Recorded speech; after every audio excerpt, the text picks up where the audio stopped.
राज्यातील युवक युवतींना कौशल्य देऊन त्यांना स्वतःच्या पायावर उभं राहण्यासाठी महायुती सरकारनं वर्षाला 1.5 लाख युवकांना मोफत प्रशिक्षण देण्याचा निर्णय घेतला आहे।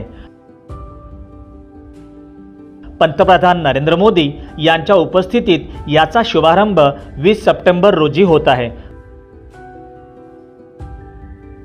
प्रत्येक जिल्ह्यात 150 युवक युवतींना कौशल्य विकासाचे मोफत प्रशिक्षण दिले जाणार आहे। यासाठी राज्यात 1000 चाणक्य कौशल्य विकास केंद्र सुरू केले जात आहे।